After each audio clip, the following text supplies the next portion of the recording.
जय हिंद दोस्तों। DC generator का आज हम वर्गीकरण करेंगे, प्रकार उसके टाइप को देखेंगे। डीसी जनरेटर का कितने प्रकार होते हैं उसको हम विधिवत अध्ययन करेंगे आज। तो स्टार्ट करते हैं डीसी जनरेटर का प्रकार। डीसी जनित्र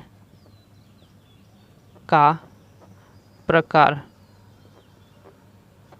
डीसी जनरेटर का प्रकार कितने प्रकार से होता है डीसी जनरेटर। तो डीसी जनरेटर होता है एक पृथक उत्तेजित के आधार पर, पृथक उत्तेजना के आधार पर,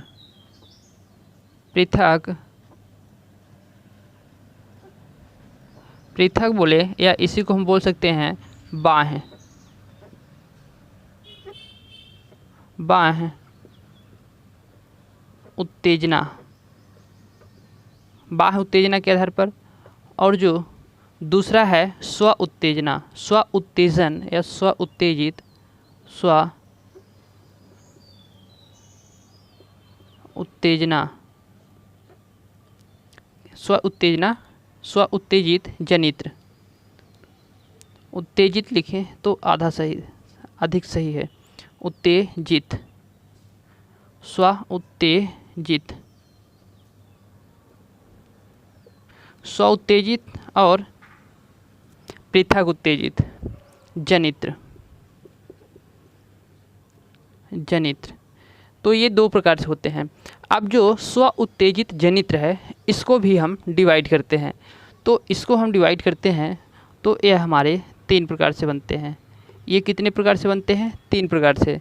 तो जो पहला होता है वो होता है शंट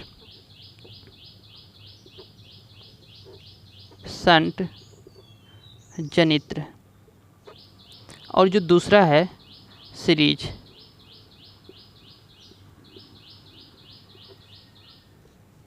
जनित्र। और जो तीसरा है, इन्हीं दोनों को मिला के हम बनाते हैं यौगिक या कंपाउंड। यौगिक या कंपाउंड आपको मिश्रित भी देखने को मिलेगा, मिश्रित। तो यहाँ पास हम लिखते हैं यौगिक जनित्र,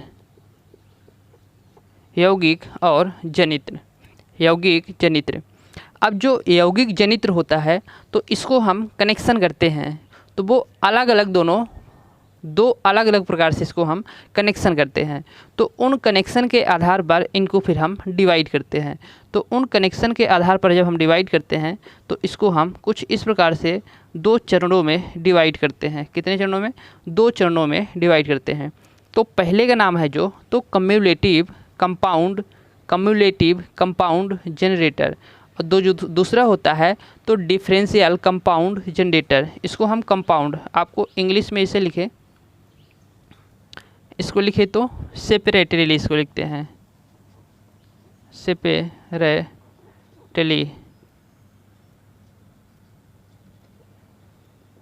जनरेटर। इसको लिखते हैं आपको सेल्फ एक्साइटेड, सॉरी यहाँ पास एक्साइटेड भी लिखना है, सेपरेटली एक्साइटेड जनरेटर। यहाँ पास self excited generator, self excited generator. तो यह हो जाता है सेल्फ एक्साइटेड, स्व उत्तेजित यानी सेल्फ एक्साइटेड। इसको शंट को हम शंट ही लिखेंगे, shunt generator, shunt generator. Series को हम सीरीज ही लिखेंगे या श्रेणी भी लिख सकते हैं, जनरेटर। यौगिक को हम कंपाउंड लिखते हैं,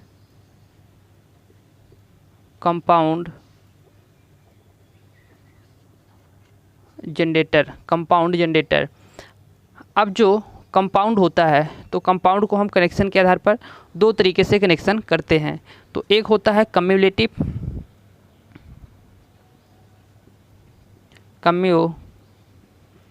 लिटिव कंपाउंड जनरेटर, और जो दूसरा होता है डिफरेंशियल होता है।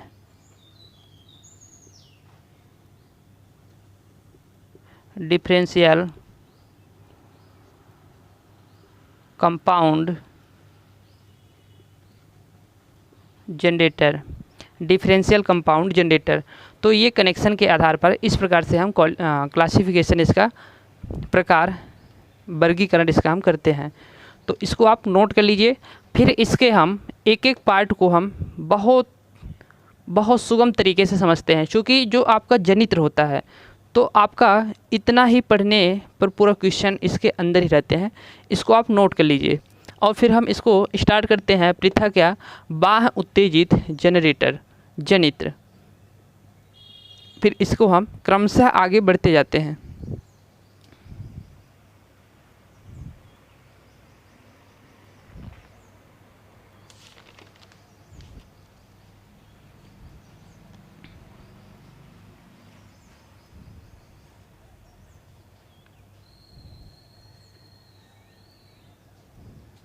ओके, नोट कर लिए सभी लोग।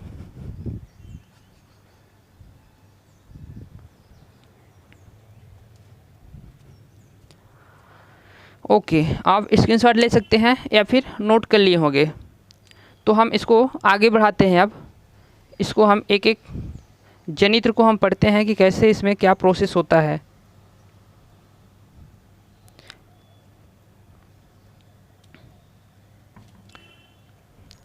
ओके, स्टार्ट करें। तो हम लेंगे अब पृथक उत्तेजित जनरेटर। पृथक उत्तेजित जनरेटर को हम पढ़ते हैं। अब इस प्रकार से हमने इसके प्रकार को विभाजित कर दिया। अब इसको हम पृथक उत्तेजित जनित्र को पढ़ेंगे। पृथक उत्तेजित जनित्र, बोले तो सेपरेटली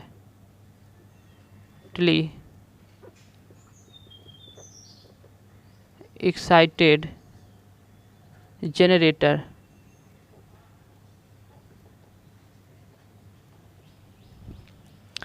तो यह पृथक उत्तेजित जनित्र से क्या तात्पर्य है? तो हम पहले एक बनाते हैं यहाँ पास जनित्र।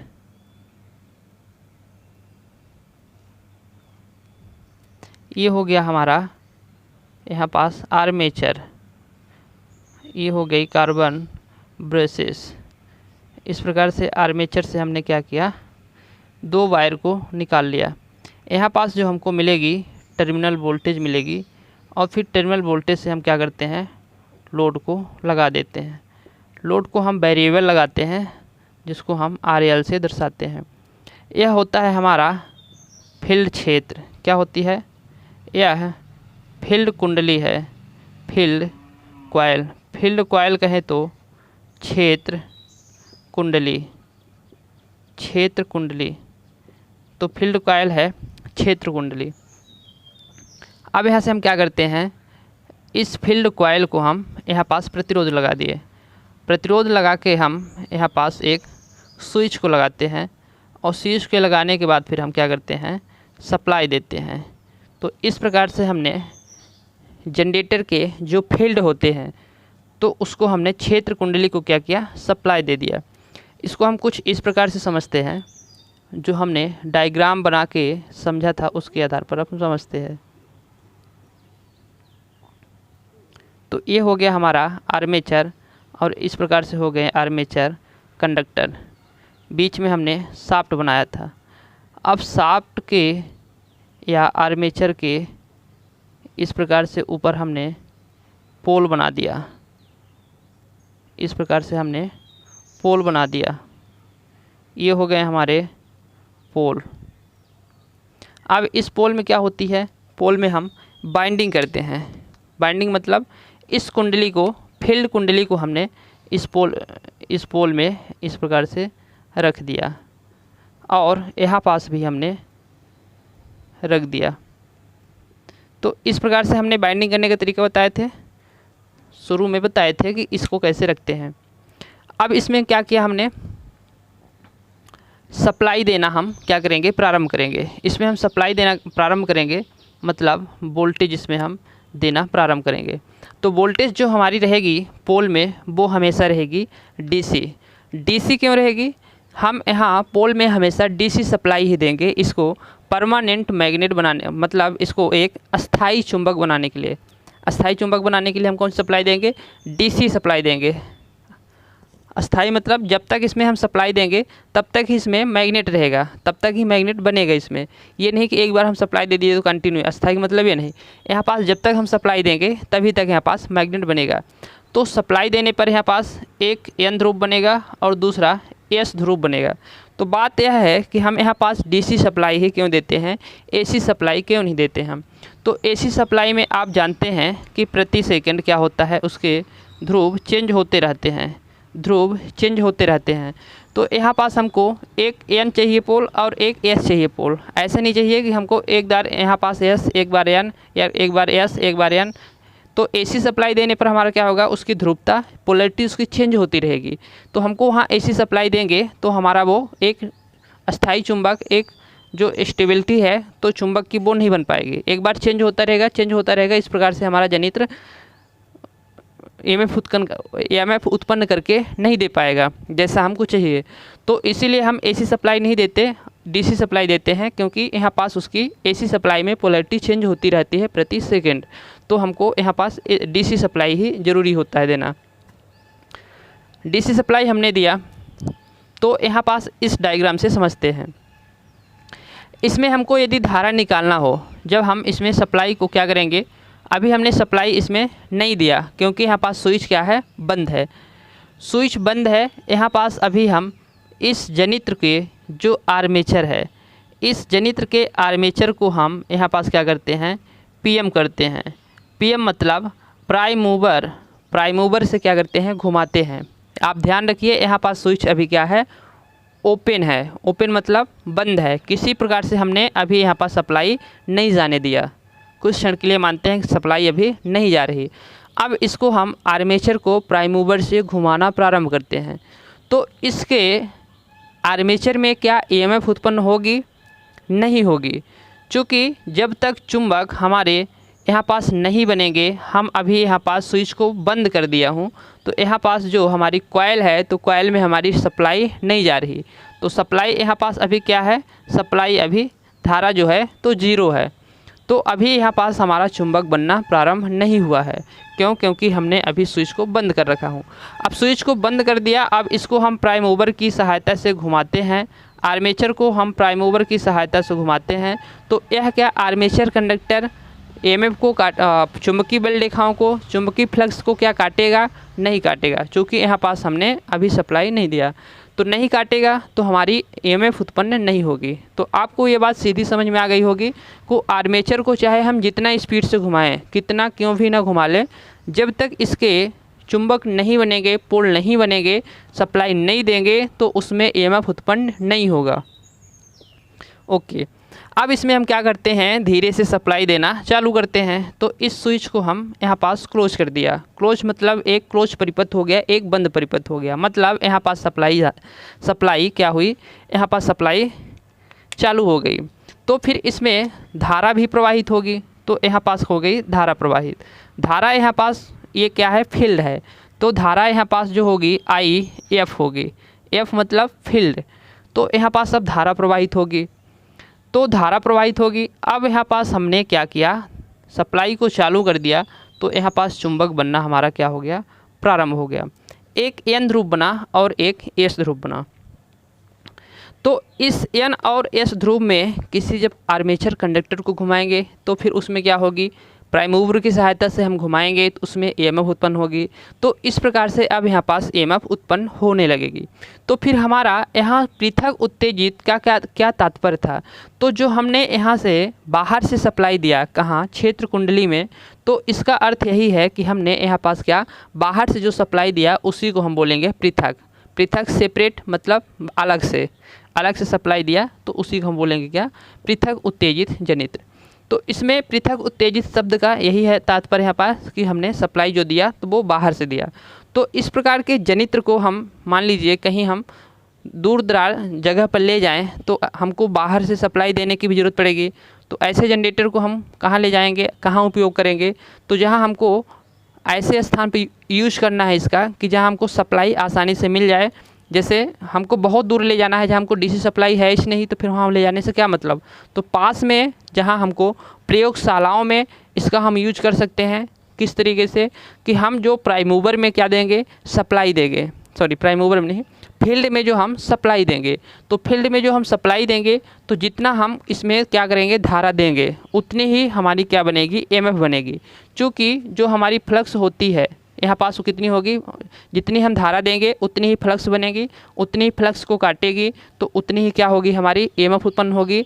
चूँकि जो फ्लक्स होती है तो क्या होती है, आई एन, उसमें धारा का हम मान क्या करेंगे, बढ़ाएंगे तो फ्लक्स क्या होगी, बढ़ेगी। तो इसमें धारा का मान हम क्या करेंगे, जब बढ़ाएंगे तो फ्लक्स भी बढ़ेगी। और जो फ्लक्स बढ़ेगी तो हमारी जो ईजी होती है, ईएमएफ होती है, वो क्या होती है, एन और एफ, स्पीड और फाई कहें तो फ्लक्स। तो जो हमारी फ्लक्स जब बढ़ेगी, यहाँ पास हमने आई का मान बढ़ाया, धारा का मान बढ़ाया, तो हमारी फाई बढ़ गई, मतलब फ्लक्स बढ़ गई। जब हमारी फ्लक्स बढ़ी तो फिर हमारी क्या बढ़ेगी, ईजी बढ़ेगी। ईजी मतलब आर्मेचर में उत्पन्न होने वाली ईएमएफ। तो इस प्रकार से जब हम यहाँ पास धारा का मान बढ़ाते हैं या घटाते हैं तो उसी तरीके से हमको क्या मिलती है, यहाँ पास आर्मेचर में उत्पन्न ईएमएफ मिलती है। तो फिर हमको इस प्रकार से अलग अलग मान की हम ईएमएफ को ले सकते हैं। तो हमको अलग अलग मान की ईएमएफ की ज़रूरत कहाँ पड़ती है, तो इसका उपयोग हम प्रयोगशालाओं में या फिर रिसर्च सेंटरों में करते हैं। इसका उपयोग हम कहाँ करेंगे, प्रयोगशालाओं में, अनुसंधान केंद्रों में इसका हम उपयोग करते हैं। तो इस प्रकार से ये पृथक उत्तेजित जनरेटर हो गया। तो इसका हम उपयोग कहाँ करेंगे, उपयोग प्रयोगशालाओं में और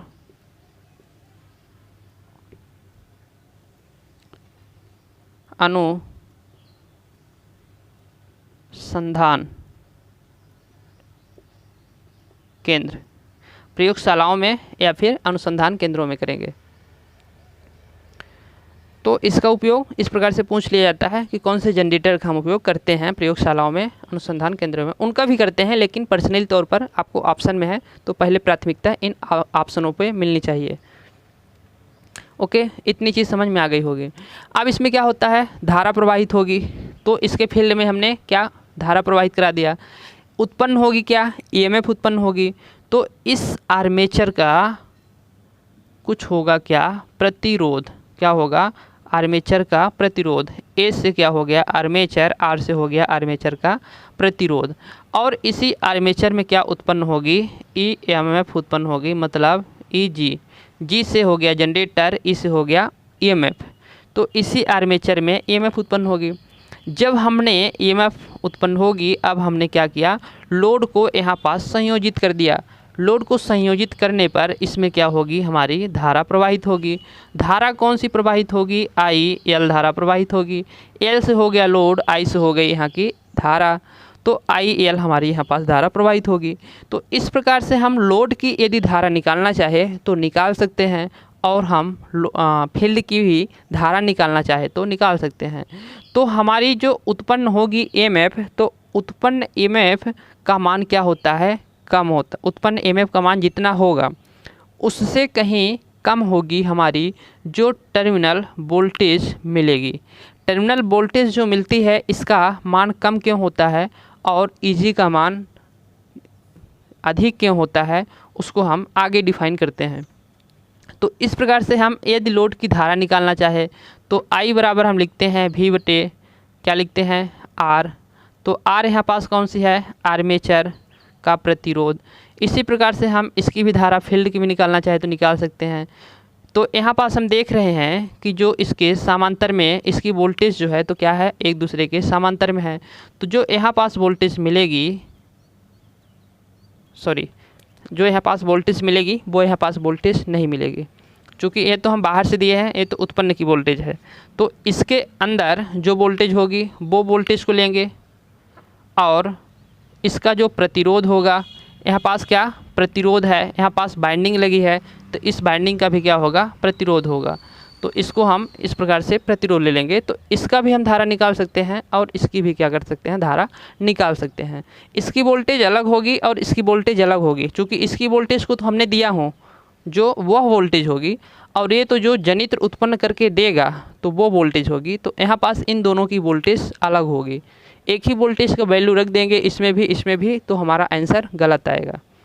तो इसमें आपको समझने का इतना यहाँ पास ज़रूरत थी कि आप पृथक उत्तेजित जो जनरेटर में सप्लाई दिए हैं तो वो कहाँ से दिए हैं, बाहर से दिए हैं। अब कई लोग का सवाल ये रहेगा कि सर यहाँ पास जो है तो अवशिष्ट चुंबक भी होता है, तो सेपरेटर में अवशिष्ट चुंबकत्व का यहाँ पास कोई रोल नहीं होता।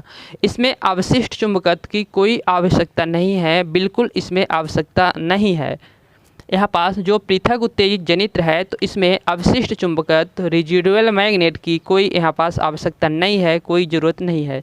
ज़रूरत जहाँ है तो वो हम आगे इसको पढ़ेंगे।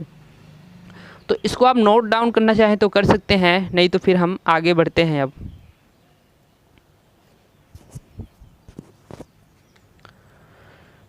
तो इस प्रकार से हो गया हमारा पृथक उत्तेजित जनित्र।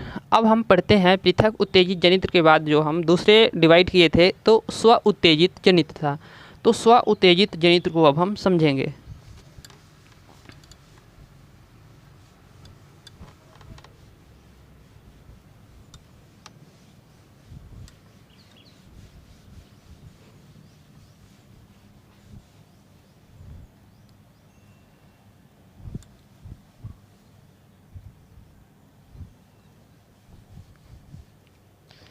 अब देखते हैं हम स्व उत्तेजित जनित्र।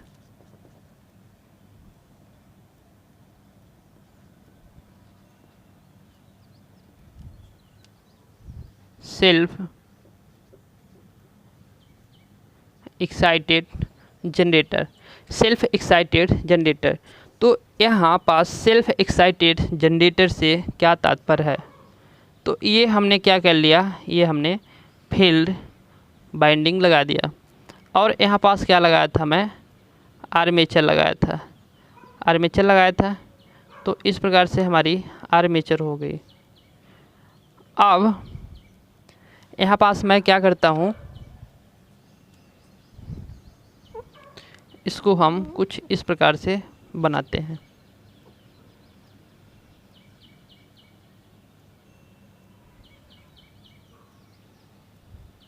इसको हम कुछ इस प्रकार से बनाते हैं, और यहाँ पास हमारी क्या है, टर्मिनल वोल्टेज है।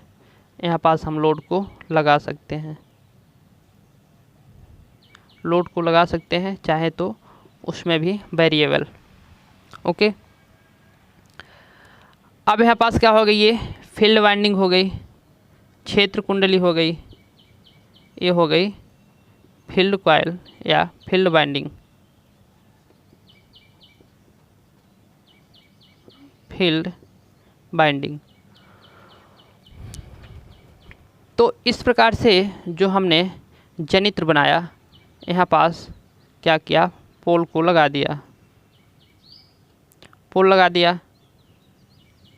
इस प्रकार से पोल हमने लगा दिया। अब इसके पोल में क्या किया, कुछ कॉइल टर्म हमने लगा दिए। अब इसके टर्म लगा दिए, अब क्या करते हैं, इसमें हम सप्लाई देना चालू करते हैं। तो हमने क्या सही बोला कि इसमें हमने सप्लाई देना चालू करते हैं, तो ऐसा क्या करते हैं, नहीं करते, क्योंकि इसको हमको स्व उत्तेजित बनाना है, सेल्फ एक्साइटेड बनाना है। तो इसमें हम किसी प्रकार से बाहर की सप्लाई नहीं देंगे। इसके जनरेटर के अंदर ही हमको इस प्रकार से कुछ डिज़ाइन करना है कि इसके अंदर ही थोड़ी मात्रा में भी हमको यदि सप्लाई उत्पन्न हो जाती है, मिल जाती है, तो फिर हमको बाहर से लेने की आवश्यकता नहीं पड़ेगी। इसको ऐसे डिज़ाइन करेंगे कि थोड़ी सी भी मिल जाए तो उसमें फिर हमको सप्लाई को हम इंक्रीज़ कर लेंगे, बढ़ाते जाएंगे और हम इसका पूर्ण रूप से उपयोग कर लेंगे, जैसा चाहेंगे वैसा उपयोग कर पाएंगे। तो इसमें हमको थोड़ी सी अल्प मात्रा में क्या चाहिए, वोल्टेज चाहिए, जिसको कहते हैं ना कि लड़ाई करने के लिए थोड़ा सा खुआ चाहिए। खुआ मतलब थोड़ा सा कोई बहाना चाहिए, तो उसी प्रकार से इसको बहाना चाहिए, छोटा सा बहाना चाहिए कि इसको हम कैसे ईएमएफ को उत्पन्न कर पाएंगे। तो यहाँ पास जो इसके पोल हमने बनाया है, इसके जो पोल बनाया है, तो इसके पोल में हमने अवशिष्ट चुंबकत्व का मान रख दिया है। अवशिष्ट चुंबकत्व मतलब एनिलिको ऐसी धातु है, ऐसे पदार्थ हैं कि उसमें चुंबक की कुछ ना कुछ मात्रा उसमें रहती है। क्योंकि उसको ऐसे कास्टिंग ढलाई ऐसे इस प्रकार से डिज़ाइन ही किया जाता है एनिलिको में कि उसके कुछ ना कुछ उसमें चुंबक की मात्रा रहती है, ऑलरेडी परमानेंट टाइप की। तो यहाँ पास जो अवशिष्ट चुंबकत्व है, अवशिष्ट चुंबकत्व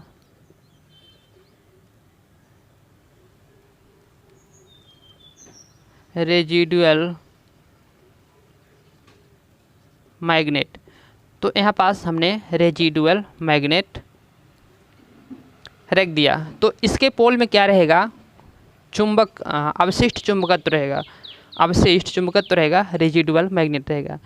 तो इसके पोल में जो चुंबक की मात्रा रहती है तो 2 से 5% रहती है। कितनी? 2 से 5% रहती है।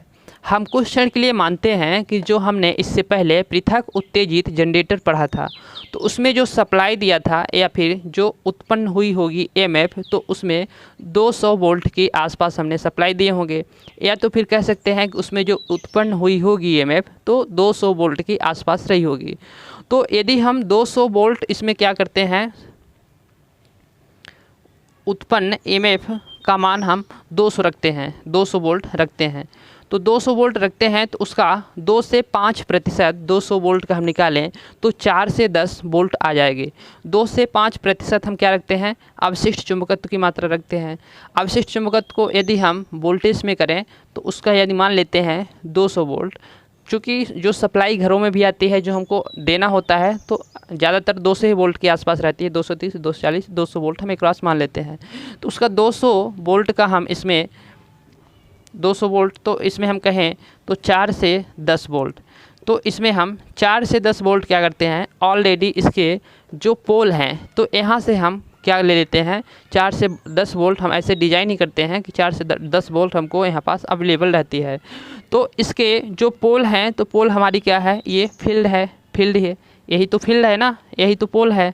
तो इस पोल में हमको क्या मिल गया, पहले से ही 4 से 10 वोल्ट मिल गया, चूँकि अवशिष्ट चुंबकत्व के कारण। अवशिष्ट चुंबकत्व कैसे, एनिलिको धातु जो होती है,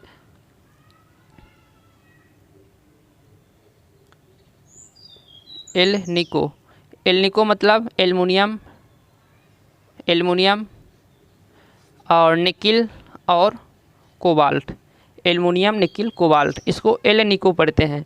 तो एल्निको धातु हम पोल में, उसमें जो पोल होते हैं, पोल तो मैंने बताया था, जो पोल शू होते हैं और पोल ध्रुव कोर होते हैं, तो उसमें कास्ट स्टील की हमने बनाई थी, है ना। तो उसमें जो पोल ध्रुव होते हैं तो उसमें क्या करते हैं, कुछ हम एल्निको की भी मात्रा मिला देते हैं, जिससे उसमें हमारा चुंबकत्व क्या होता है, मिल जाता है, चुंबक मिल जाता है। तो एल्निको की भी कुछ मात्रा उसमें हम पोल में यहाँ पास मिला देते हैं। अब इसमें हमने क्या किया, इसको हम प्राइम मूवर से घुमाना अब क्या करेंगे, प्रारंभ करेंगे। किससे घुमाना प्रारंभ करेंगे, प्राइम मूवर से। प्राइम मूवर बोले तो पीएम, आजकल पीएम ही तो सब कुछ है, PM Modi, PM prime mover. चूँकि इसका जो वास्तविक है ना, वास्तविक शक्ति है, तो इसके ये पीएम ही करेगा, प्राइम मूवर ही करेगा। प्राइम मूवर से घुमाएंगे नहीं तो यह हमको उत्पन्न करके नहीं देगा। जिस प्रकार से देश का नाम मात्र के लिए राष्ट्रपति होता है, लेकिन वास्तविक शक्ति किसके पास होती है, पीएम के पास होती है। तो पीएम ही इसका क्या है, यहाँ पास समझते हैं कि पीएम ही इसका वास्तविक इस जनरेटर का कार्यभार देखेगा। तो प्राइम मूवर, अब क्या किया, प्राइम मूवर से हमने घुमाना प्रारंभ किया तो इसका भी क्या होगा, कुछ ना कुछ इसका भी रेजिस्टेंस होगा और इसका क्या करेगा, हमको ईएमएफ उत्पन्न करके ये देगा। तो इसको हम ईजी मान लेते हैं। अब इसमें धारा प्रवाहित होगी, धारा इसमें क्या होगी, प्रवाहित होगी। हमने सर्किट को क्लोज कर दिया, इसको घुमाते हैं और इसमें हमारा 2 से क्या 5% जो ईएमएफ हमारा है, सॉरी अवशिष्ट चुंबकत्व है, उसके कारण इसमें क्या होगी, वोल्टेज उत्पन्न होगी। और वोल्टेज उत्पन्न होगी तो इसको जब हम घुमाना करेंगे, घुमाएंगे तो इसके पोल में जो भी हमारी 4 से 10 वोल्ट है तो उसको क्या करेगा, यह आर्मेचर काटेगा। आर्मेचर काट के क्या करेगा, उसमें वोल्टेज को उत्पन्न करेगा, वोल्टेज को उत्पन्न करेगा। तो यहाँ पास जो भी वोल्टेज को उत्पन्न किया, मान लेते हैं 4 वोल्ट ही रही होगी, 10 वोल्ट ही रही होगी, 10 वोल्ट को उसने क्या किया, उत्पन्न किया। अब यहाँ पास उसका वोल्टेज हमको मिल गया और यहाँ पास हमको क्या मिल जाएगी, यहाँ पास इसका प्रतिरोध मिल जाएगा। या तो फिर इसका प्रतिरोध ले लेते हैं। इसका जो प्रतिरोध होता है, फील्ड वाइंडिंग का जो प्रतिरोध होता है, तो वो प्रतिरोध हम हाई रखते हैं। इसका प्रतिरोध हम क्या रखते हैं, हाई रखते हैं। 50 से 250 इसका हम ओम क्या रखते हैं, प्रतिरोध रखते हैं। ये आपको याद रखना है। इसका हम प्रतिरोध ज़्यादा क्यों हो गया, ज़्यादा इसलिए हो गया क्योंकि इसको हम पतले वायर से, कैसे, पतले वायर से क्या किए हैं, इसमें हम टर्न की संख्या ज़्यादा लगाए हैं, टर्न की संख्या ज़्यादा लगाए हैं, इसलिए इसका क्या है, प्रतिरोध हाई है। तो इसका प्रतिरोध हम हाई रखते हैं, फील्ड वाइंडिंग का प्रतिरोध हम हाई रखते हैं। ये नहीं कि यहाँ पास हमने अवशिष्ट चुंबकत्व लगा दिया तो हमको बाइंडिंग करने की कोई ज़रूरत नहीं। बाइंडिंग करने की हमको ज़रूरत तभी पड़ेगी चूँकि हमको 4 से 10 वोल्ट में काम होने वाला नहीं। यदि हमको जो 4 से 10 वोल्ट में हमको वोल्टेज मिला है तो उसको काटेगी, और जो काटेगी तो हमको वोल्टेज क्या होगा, थोड़ा बढ़ेगा। तो वही वोल्टेज जो बढ़ता है, तो यदि हम इसी बाइंडिंग को वही वोल्टेज दे देते हैं तो मान लेते हैं 10 वोल्ट को काटेगी, तो 10 वोल्ट को काटने पर इसको वोल्टेज में क्या होगी, थोड़ा वृद्धि होगी। चूँकि हम उसको स्पीड से घुमाएंगे, ज़्यादा स्पीड से घुमाएंगे तो वृद्धि होगी। तो मान लेते हैं 20 से 30 वोल्ट हमको मिल गई। अब 20 से 30 वोल्ट जो मिल गई तो उसको हम सप्लाई सीधे रख नहीं लेंगे या बैटरी वगैरह में स्टोर नहीं कर देंगे, सीधे उसको हम सप्लाई कहाँ देंगे, इसी कॉइल में देंगे। तो अब 20 से 30 वोल्ट को काटेगी। अब 20 से 30 वोल्ट को काटेगी तो उसकी स्पीड मान लेते हैं उतना है, या फिर उसको इंक्रीज़ करते हैं, बढ़ाते हैं स्पीड को। तो फिर क्या होगी, अब 20 से 30 वोल्ट को काट रही तो अब अधिक ज़्यादा ईएमएफ उत्पन्न करेगी, अधिक ज़्यादा फ्लक्स को काटेगी। अब अधिक ज़्यादा फ्लक्स को काटेगी तो फिर उसमें उत्पन्न ईएमएफ का मान भी, आर्मेचर में उत्पन्न ईएमएफ का मान भी अधिक होगा। तो मान लेते हैं 50 से 60 हो गया। अब 50 से 60 हो गया तो अब 50 से 60 वोल्ट को काटेगी। यह पोल में जो हमने सप्लाई उसी को निरंतर देते जा रहे हैं, जो काट के हमको दे रही, हम उसको रख नहीं रहे हैं, पोल में ही देते जा रहे हैं। अब 50 से 60 वोल्ट को काटेगी तो उसमें से अब फ्लक्स जो होगी वो ज़्यादा मिलेगी हमको। तो फ्लक्स ज़्यादा जब मिलेगी तो फ्लक्स उसी को फिर से दे देंगे। तो इसी प्रकार से हम निरंतर उसको जो मिलती है सप्लाई, तो हमने 10 वोल्ट से प्रारंभ किया था, हमको 20 से 30 मिली, फिर 50 से 60 मिली, 60 से 90 मिली, 90 से 100 मिली। जो भी सप्लाई हमको मिलती जाती है, वोल्टेज मिलती जाती है, निरंतर हम इसी फील्ड वाइंडिंग को देते जाते हैं और हमारा जो उत्पन्न ईएमएफ का मान है वो बढ़ता जाता है। तो इसी प्रकार से हम इसको सप्लाई देते हैं, इसी जनरेटर से अंदर ही, इसी जनरेटर के अंदर की सप्लाई को ही उत्पन्न करा के, ना कि हम बाहर की सप्लाई देते हैं। तो इसका जो प्रतिरोध था तो वो हमने 50 से 250 ओम रख दिया था। और इसमें जो वायर थे वो पतले वायर है तो हमारा कम जगह भी लेगा, तो टर्न की संख्या को हम ज़्यादा रख सकते हैं।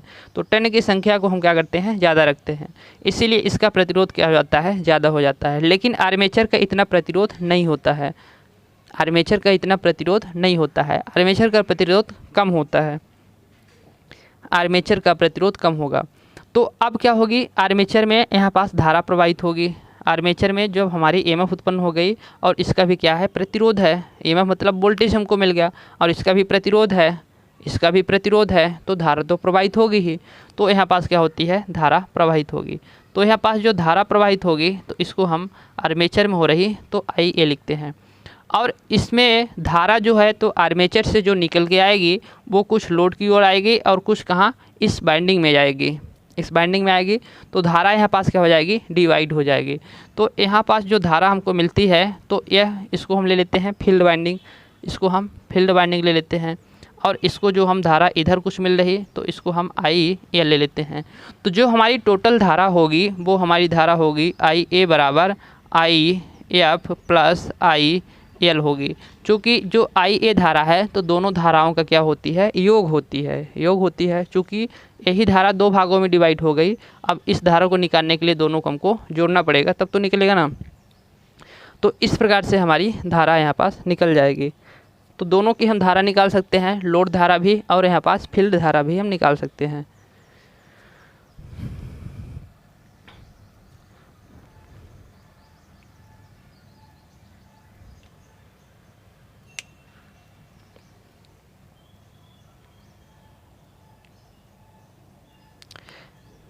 सॉरी, यहाँ पास हम अभी प्रतिरोध को मेंशन नहीं कर सकते, प्रतिरोध को मेंशन ना करें तब भी हमारा सही रहेगा।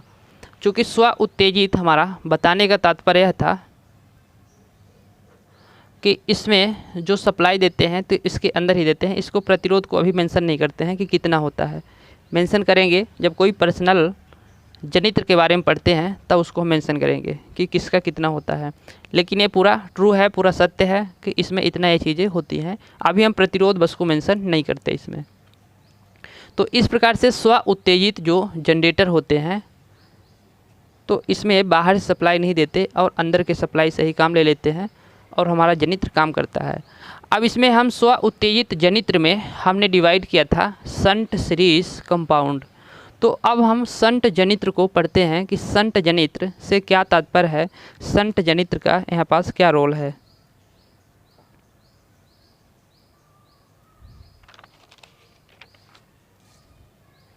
इसमें हम दो चीज़ और बता दें आपको कि इसमें अवशिष्ट चुंबकत्व तो नहीं होगा तो स्व उत्तेजित जनित्र वह नहीं बनेगा, वह अपने आप को तैयार नहीं कर पाएगा, बिल्डअप नहीं कर पाएगा और वह वर्क नहीं करेगा। तो 100% 100% इसमें होना ज़रूरी है। यदि नहीं हुआ तो फिर यह नहीं काम करेगा।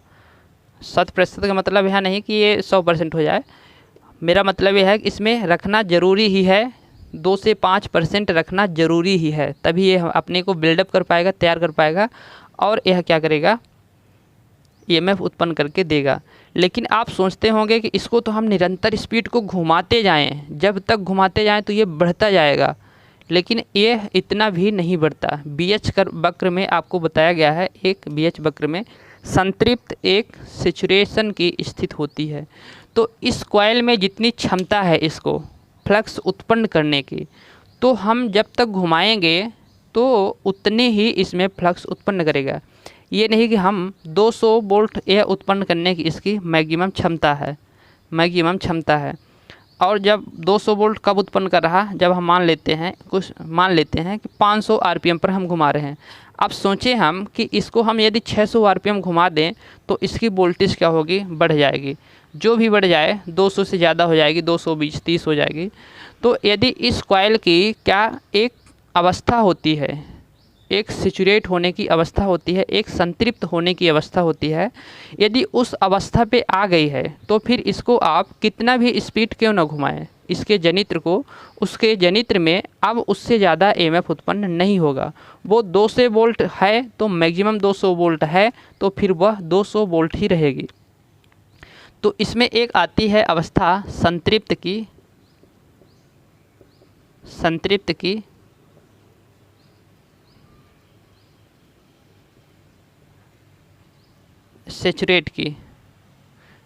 की एक अवस्था आती है, संतृप्त की अवस्था आती है। जब इसके पोल दोनों संतृप्त हो जाएंगे, सैचुरेट हो जाएंगे, तो फिर इसके स्पीड को हम कितना भी क्यों ना वृद्धि करें, फिर उसमें उससे ज़्यादा हमको ईएमएफ उत्पन्न करके नहीं देगा जब यह संतृप्त अवस्था में आ जाएगा। इसको इस प्रकार से आप समझ सकते हैं कि संतृप्त अवस्था क्या है। ये हमारे पास एक गिलास है, इस गिलास में हमारी जो पानी आने की इसकी क्षमता है तो मात्र है कितना, 1 लीटर है। 1 लीटर इस गिलास में पानी आएगी। अब इसमें हमने 1 लीटर पानी भर दिया, इसमें 1 लीटर पानी भर दिया। अब हम सोचें कि इसमें और इस 1 लीटर से ज़्यादा हम पानी भरें तो इसमें क्या पानी आ पाएगा? नहीं आ पाएगा, चूँकि इसका जो क्षमता है तो 1 लीटर की है और 1 लीटर पे यह क्या हो गई? संतृप्त हो गई, यह सैचुरेट हो गई। अब सोचें कि 1 लीटर से ज़्यादा इसमें हम पानी भरें तो इसमें नहीं आ पाएगा, या तो बाहर गिर जाएगा या तो हमारा व्यर्थ चला जाएगा। तो इसकी एक संतृप्त अवस्था जो है तो 1 लीटर की है, मैक्सिमम 1 लीटर ही इसमें पानी आ सकता है। उसी प्रकार से इसकी जो क्षमता है तो जितनी उत्पन्न करने की क्षमता है 200 वोल्ट उत्पन्न करने की क्षमता है तो मैक्सिमम 200 वोल्ट ही उत्पन्न करेगा। इसमें जिस प्रकार से ज़्यादा पानी डालेंगे तो क्या इसमें पानी रुकेगा? नहीं रुकेगा। उसी प्रकार से ज़्यादा तेज़ से घुमाएंगे तो ये भी हमारा ईएमएफ उत्पन्न करके नहीं देगा। तो ये सैचुरेट होने की, संतृप्त होने की अवस्था इस प्रकार से आप समझ सकते हैं। तो अब हम पर्सनली पढ़ते हैं इसके जो जहाँ से इम्पोर्टेंट क्वेश्चन आते हैं, आपको बार बार रिपीट करता है क्वेश्चन, तो वो उस टॉपिक को, उस पार्ट को पढ़ते हैं, संट जनित्र को। संट जनित्र को अब हम स्टार्ट करते हैं कि संट जनित्र का यहाँ पास क्या रोल है।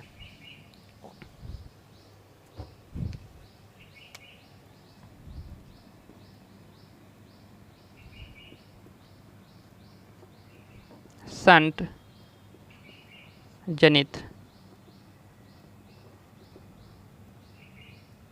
Shunt generator. संट जनरेटर को आप पैरेलल जनरेटर भी बोल सकते हैं, क्योंकि इसकी जो कनेक्शन वगैरह होते हैं तो वो क्या होती है? पैरेलल में होती है, समांतर में होती है। तो ये हो गई हमारी फील्ड वाइंडिंग, और यहाँ पास हम ले लेते हैं आर्मेचर। आर्मेचर के ऊपर ये कार्बन ब्रशेस हो गए और इस प्रकार से इसको हमने जोड़ दिया। चाहे तो इसमें हम लोड लगा सकते हैं, यहाँ पास इस प्रकार से हम लोड लगा सकते हैं। वेरिएबल लोड लगाएं, जिससे भी लोड लगाएं हम। अब इसको हमने क्या किया? ये फील्ड वाइंडिंग हो गई।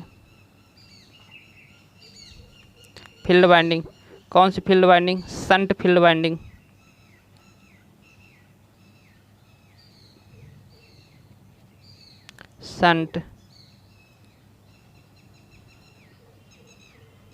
संट फील्ड वाइंडिंग, ये संट फील्ड वाइंडिंग हो गई। अब इसमें क्या होता है, जब इसको हम प्राइम मूवर को घुमाएंगे तो इसमें अवशिष्ट चुंबकत्व मौजूद है, 4 से 10 वोल्ट इसमें मौजूद है।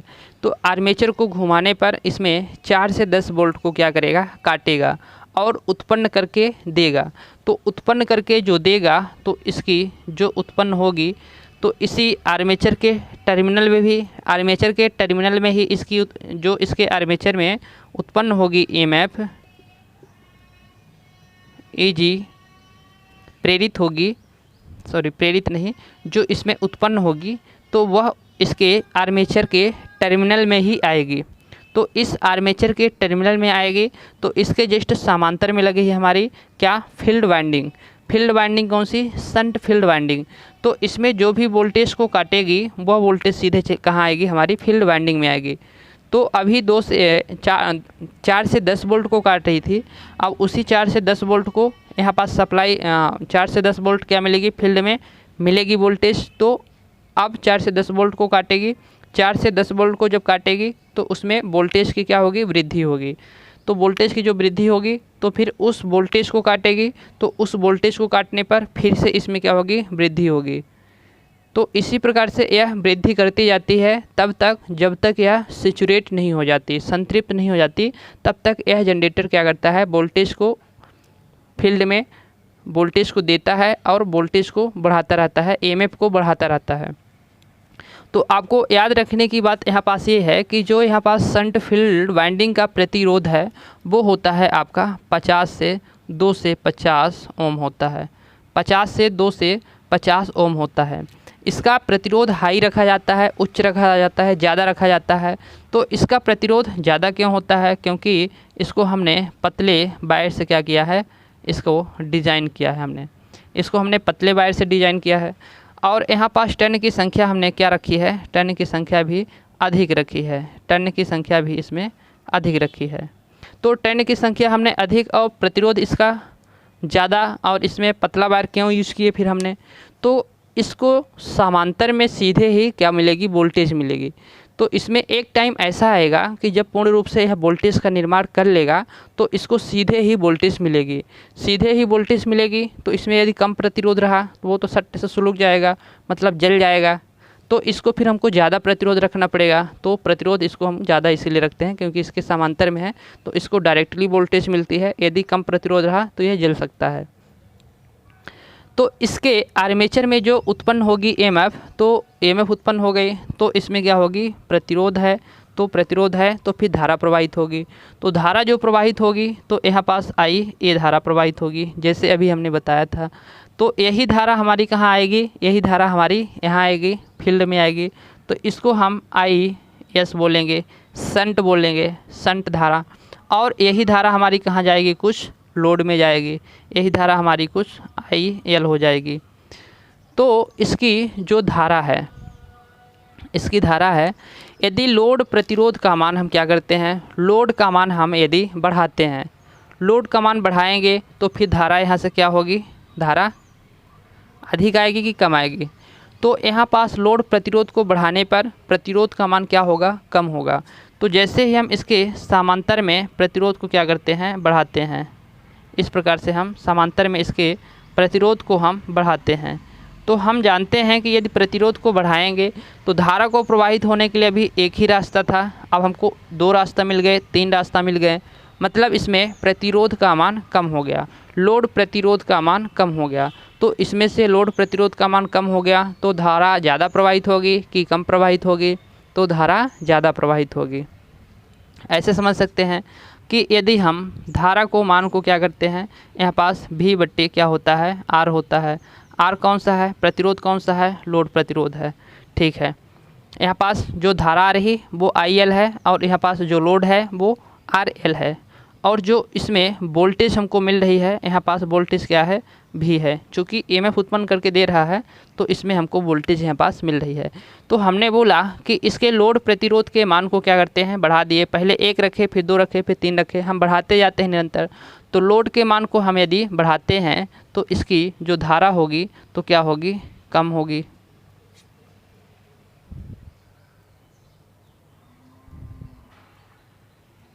लोड प्रतिरोध के मान को बढ़ाते हैं तो इसमें प्रवाहित धारा कम होगी।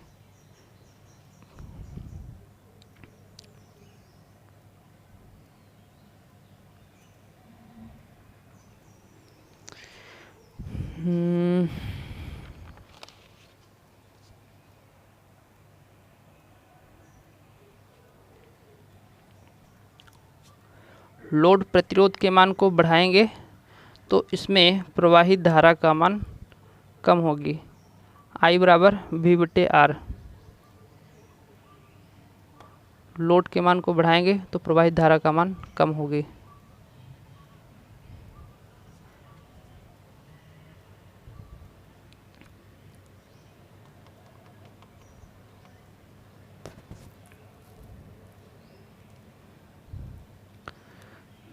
धारा के लिए 1 शाखा निकली, 2 शाखा, 3 शाखा।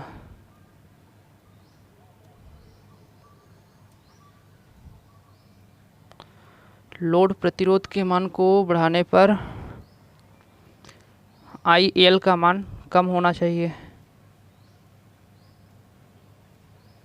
हाँ ठीक है, यदि लोड का मान क्या करते हैं, बढ़ाते हैं तो इसमें व्युत्क्रम है, इसमें क्या है, व्युत्क्रम है।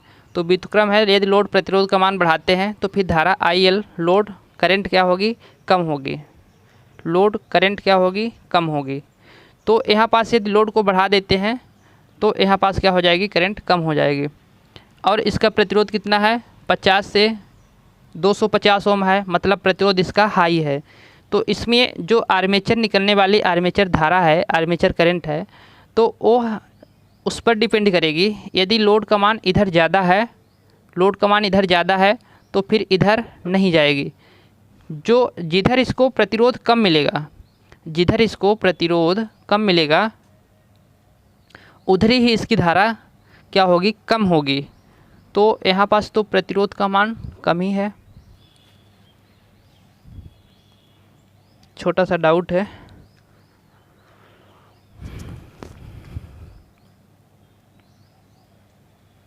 चलिए डाउट क्लियर करके हम आगे बताएंगे। यहाँ पास छोटा सा डाउट आ गया, आगे समझते हैं।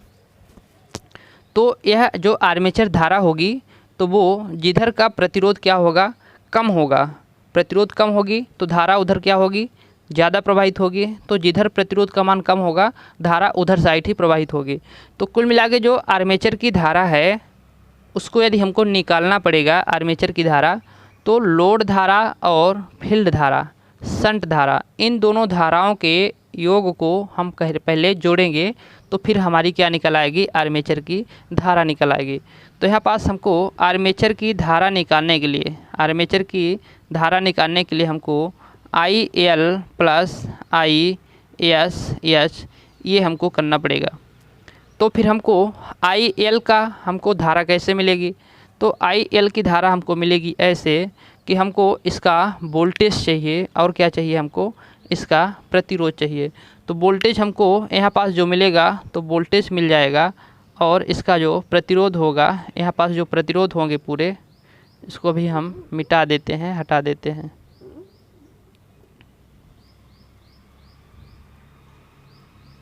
तो इसका जो प्रतिरोध होगा आर एल प्रतिरोध होगा, तो इसका हम प्रतिरोध ले लेंगे तो हमारी ए आई एल धारा निकल आएगी।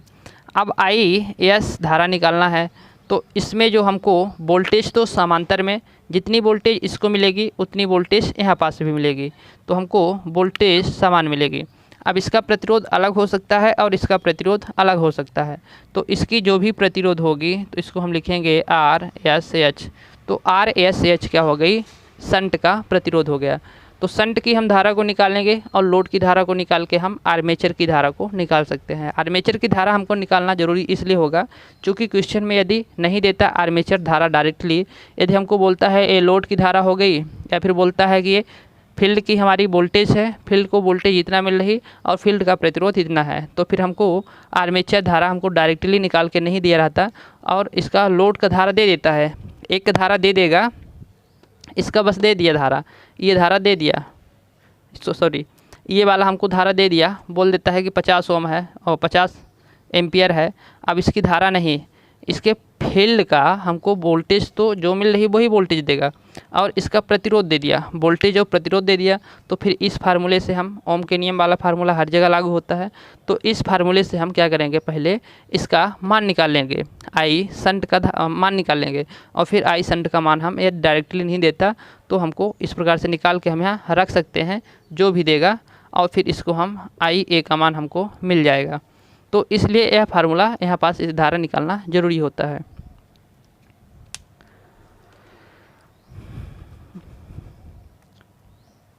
शंट जनित्र का हम यूज वहाँ करेंगे जहाँ हमको एक कांस्टेंट वोल्टेज की ज़रूरत पड़ती है।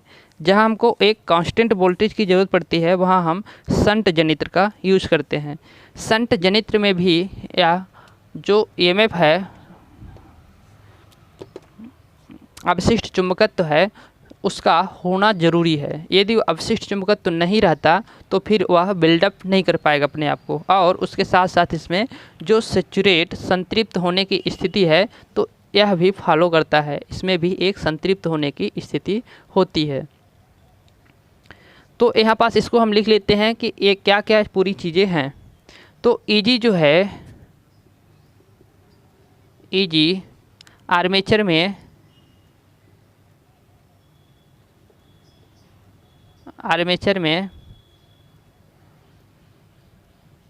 उत्पन्न ईएमएफ है, और आरएल क्या है,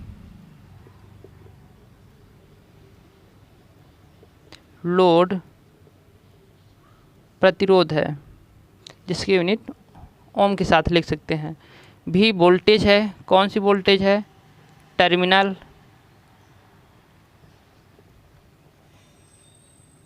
टर्मिनल वोल्टेज है। आई एस क्या है, आई एस एच तो शंट धारा है, शंट करंट है। आर एस क्या है, RSH क्या है, तो शंट प्रतिरोध है, शंट प्रतिरोध है। और इसमें क्या रह गया, ये तो आर्मेचर ही है। तो इतनी चीज़ें हैं इसमें।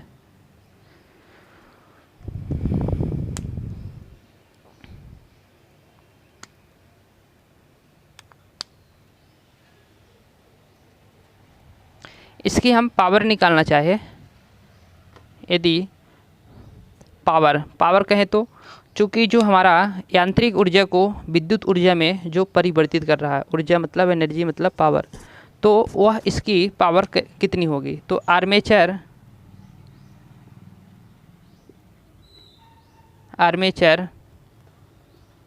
की पावर, तो पावर कहे तो P बराबर क्या होगा, P बराबर होता है VI होता है। लेकिन यह यांत्रिक ऊर्जा को P और VI, यांत्रिक ऊर्जा को V में सीधे वोल्ट में नहीं बदल रहा, किस में बदल रहा, फिर EG में बदल रहा है। EG मतलब हमारी EG में बदल रहा है, EG मतलब EMF में बदल रहा। तो इसकी जो पावर होगी तो क्या होगी, EG होगी। और यहाँ पास जो I नहीं होगी, IA होगी, क्योंकि आर्मेचर में सीधे इसमें क्या बदल रहा, आर्मेचर की धारा में यह बदल रहा। तो इसकी पावर जो होगी तो P बराबर IA होगी, P बराबर EGIA होगी। तो इसकी इस प्रकार से पावर निकल आएगी। और इसकी वोल्टेज को हम कैसे निकालेंगे, तो इसकी वोल्टेज जो होगी, इसकी वोल्टेज या फिर वोल्टेज नहीं, इसको हम उत्पन्न EMF इसको हम कैसे निकालेंगे, उत्पन्न EMF किस में, आर्मेचर में उत्पन्न EMF। आर्मेचर में उत्पन्न EMF की बात करें तो EG बराबर क्या होगा, तो हमको जो वोल्टेज यहाँ पास मिलेगा, जो वोल्टेज हमको यहाँ पास जो EMF मिलेगा, तो EMF हमको क्या टर्मिनल पर पूरा EMF मिल जाएगा, सीधे डायरेक्टली क्या मिल जाएगा, नहीं मिलेगा। इसका भी कुछ प्रतिरोध होगा आर्मेचर का, क्योंकि इसका भी कंडक्टर इसमें भी लगा है, इसका भी प्रतिरोध होगा। तो यह प्रतिरोध भी क्या करेगा, उस वोल्टेज को ड्रॉप करेगा। ड्रॉप करने के बाद ही हमको यहाँ पास टर्मिनल पर देगा। जैसे हमने सेल में पढ़ा था, तो सेल का क्या पढ़ा था, सेल का आंतरिक प्रतिरोध होता है, यहाँ पास आंतरिक प्रतिरोध होगा, यहाँ पास आंतरिक प्रतिरोध होगा। आंतरिक प्रतिरोध जब तक हम इसमें लोड को कोई नहीं जोड़ देते, तो जो हमारी EMF उत्पन्न है, सेल की जो EMF है, वही EMF यहाँ पास दर्शाएगी। जैसे ही हमने यहाँ पास लोड को क्या कर दिया, संयोजित कर दिया, तो फिर यह EMF हमको नहीं दर्शाएगी, उससे कहीं थोड़ा सा कम ही हमको वोल्टेज मिलेगी, क्योंकि इसके अंदर भी क्या है, आंतरिक प्रतिरोध है। आंतरिक प्रतिरोध होने के कारण वो वोल्टेज का क्या करेगा, ड्रॉप करेगा। तो वोल्टेज का जब ड्रॉप कर लेगा तो फिर हमको टर्मिनल वोल्टेज जो मिलेगी अपेक्षाकृत थोड़ा सा कुछ कम मिल सकती है। अब जितना वोल्टेज यहाँ ड्रॉप करेगा उस पर आधारित है कि कितना यह वोल्टेज का ड्रॉप करता है और फिर हमको टर्मिनल वोल्टेज को कितना देता है। तो यहाँ पास जो उत्पन्न हमको EMF हो रही है, तो वो सीधे ही हमको उत्पन्न EMF उतना ही नहीं दर्शाएगा, कुछ हमको इसका आंतरिक प्रतिरोध है। और फिर यहाँ पास ब्रशेस भी हैं, कार्बन ब्रशेस भी लगे हैं, वो भी वोल्टेज का ड्रॉप करेगा। तो उसके कारण हमको यहाँ पास वोल्टेज कम मिलेगी। तो मान लेते हैं कि यहाँ पास हमको कितना आर्मेचर, मान लेते हैं कि आर्मेचर हमको 10 वोल्ट क्या कर रहा है, EMF उत्पन्न करके दे रहा है। तो 10 वोल्ट हमको यदि उत्पन्न करके दे रहा है यह आर्मेचर, तो हमको क्या यहाँ पास 10 वोल्ट मिलेगी, पूरा नहीं मिलेगी, कुछ वोल्टेज का ड्रॉप कर लेगा आर्मेचर का प्रतिरोध और कुछ ड्रॉप कर लेगा यहाँ पास कार्बन ब्रशेस। तो इसकी जो हम आर्मेचर निकालेंगे, आर्मेचर में उत्पन्न EMF निकालेंगे, आर्मेचर में उत्पन्न EMF जो निकालेंगे तो हम उसको लिखेंगे, वोल्टेज को तो ऐड करेंगे। मान लेते हैं 10 वोल्ट हमने यहाँ पास उत्पन्न किया था, तो हमको टर्मिनल वोल्टेज कितना मिल रही है, 8 वोल्ट मिल रही। तो वोल्टेज को तो हम करेंगे ही, इसको हमको टोटल निकालने के लिए 10 वोल्ट निकालने के लिए क्या क्या करना पड़ेगा, जितना में जहाँ जहाँ ड्रॉप हुआ है तो उसको हमको पूरा लिखना पड़ेगा। तो वोल्टेज जो हमको मिल गई, मान लेते हैं टर्मिनल वोल्टेज 8 वोल्ट मिल गई। और हमारी वोल्टेज कहाँ गई, और वोल्टेज हमारी गई होगी जो इसमें प्रतिरोध है। तो प्रतिरोध हो, धारा प्रवाहित हुई तो उसके वजह से हमारे प्रतिरोध भी हमारा क्या किया, नष्ट किया वोल्टेज का। चूँकि जो वोल्टेज होता है भी आर, तो यहाँ पास जो वोल्टेज हमारी ड्रॉप हुई तो आर्मेचर धारा और आर्मेचर प्रतिरोध के कारण हुई। तो आर्मेचर यहाँ पास धारा, आर्मेचर प्रतिरोध के कारण हुई वोल्टेज ड्रॉप हमारी। तो आर्मेचर धारा और आर्मेचर प्रतिरोध और किसके कारण हुई, यहाँ पास जो कार्बन ब्रशेस लगे हैं तो इन कार्बन ब्रशेस के कारण हुई वोल्टेज ड्रॉप। तो यहाँ पास हम लिखेंगे ब्रश वोल्टेज ड्रॉप, लिखेंगे यहाँ पास ब्रश वोल्टेज ड्रॉप। तो यहाँ पास हमने 8 वोल्ट ले लिया था, एक एक वोल्ट ए भी हमारा उत्पन्न मान लेते हैं, और वोल्टेज का ड्रॉप किया तो 2 वोल्ट हो गया। और उसी के साथ हम ले लेते हैं यहाँ पास जो हमारी आर्मेचर होगी, ए भी हमारा कुछ वोल्टेज का ड्रॉप किया होगा और ए भी वोल्टेज का ड्रॉप किया होगा। तो यहाँ पास हमारी दोनों को ले लेते हैं, यानी 2 वोल्ट हो गई। तो टोटल मिला के हमारी 10 वोल्ट होगी। तो इस प्रकार से हमारी जो उत्पन्न EMF होगी तो वो उत्पन्न EMF का जो टोटल वोल्टेज होगी, तो इसका टोटल वोल्टेज हमको निकालने के लिए क्या करना पड़ेगा, और टोटल EMF निकालने के लिए हमको क्या करना पड़ेगा, इस प्रकार से वोल्टेज को ऐड करेंगे और करंट को और आर्मेचर के प्रतिरोध को और यहाँ पास कार्बन ब्रशेस को, इसको ऐड कर देंगे तो हमारी क्या मिल जाएगी, यहाँ पास उत्पन्न वोल्टेज उत्पन्न EMF हमारी मिल जाएगी। तो उत्पन्न EMF को हमको टोटल निकालना होगा, तो इसी फार्मूले से हम निकालेंगे। यदि आपको प्रश्न में वोल्टेज कार्बन ब्रशेस का मान दिए रहता है तो कार्बन ब्रशेस का मान रखना है, अदरवाइज अपने से इसका मान कुछ नहीं रखना है, इसको नगण्य मानते हुए हमको सॉल्व करना है। तो हमको इतना देगा या फिर इतना देगा, इतना देगा, और यदि इसको देता है ब्रशेस को देता है तो इसको रखेंगे, नहीं देता तो फिर उसका मान नहीं रखेंगे। तो फिर हम सिंपली इतने में ही निकाल पाएंगे।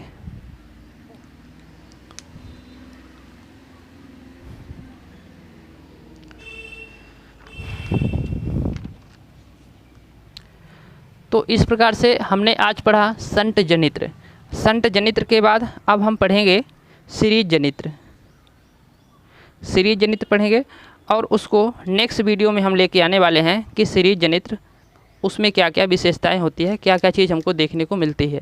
तो सीरीज जनित्र को हम नेक्स्ट वीडियो में मिलते हैं। आज के लिए इतना ही, फिर मिलते हैं नेक्स्ट वीडियो में। Thank you,